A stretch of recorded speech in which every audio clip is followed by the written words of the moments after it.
او الله تعالی به درته کامیابي ورنصیب کړي. نو زما عزتمندو دا حضرت ابوبکر صدیق رضی الله عنه نصیحت و چې دا 15 تیاري دي او دې دپاره دا 15 رڼاګانې دي.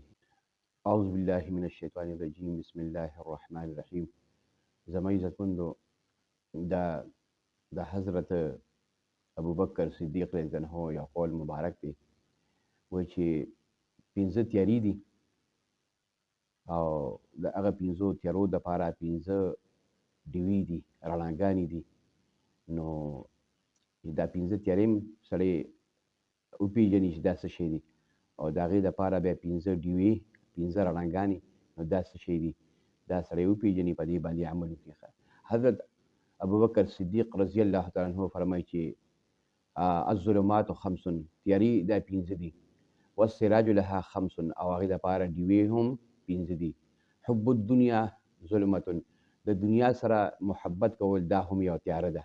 دې سره د زړه نه د ایمان رڼا ځي، په زړه کې تیاره پیدا کېږي. نو دې دپاره سراج چې کوم دی رڼا او ډیوه، دې دپاره تقوا ده، د الله تعالی یره ده، د ګناهونو نه ساتنه ده ځان. نو دا د دې دپاره چې کوم دی رڼا ده. دغه رنګې الاسم ظلمت، ګناه چې کوم دی دا تیاره ده. او والسراج لها التوبه، د هغې دپاره بیا توبه ایستل دا رڼا ده. ګناه سره په زړه کې تیاره پیدا کېږي او بیا د هغې دپاره توبه، د ګناه د معافۍ دپاره توبه ده. نو هغې سره زړه ووینځلی شي، په زړه کې چې کوم دی رڼا پیدا شي. نو توبه هغې دپاره سراج او هغې دپاره یعنې ډیوه ده. دغه رنګې فرمایي چې القبر ظلمت، قبر چې کوم دی تیاره ده. او والسراج لها لا اله الا الله محمد رسول الله، او د هغې دپاره رڼا کلمه طیبه لا اله الا الله محمد رسول الله ډېر ویل، او یا د کلمې یقین په ذکر راتل چې د الله نه علاوه څوک د عبادت لایق نشته دی او محمد صلی الله علیه وسلم د الله تعالی رسول دی. نو کلمه طیبه دا د قبر دپاره، د قبر د تیارو دپاره چې کوم دی دا رڼا ده. او والآخرة ظلمت، او آخرت چې کوم دی دا هم تیاره ده. او د دې دپاره والسراج لها العمل الصالح، دې دپاره سراج چې کوم دی رڼا نیک اعمال دي، نیک اعمال. والصراط ظلمت، او دغه رنګې پولي صراط دا هم یو تیاره ده.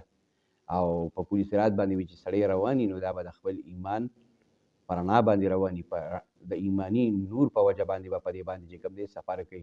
نو والصراط ظلمت، پولي صراط دا هم یو تیاره ده. او والسراج له الیقین، او سراج چې کوم دی ډیوه او رڼا هغې دپاره یقین دی، د زړه یقین.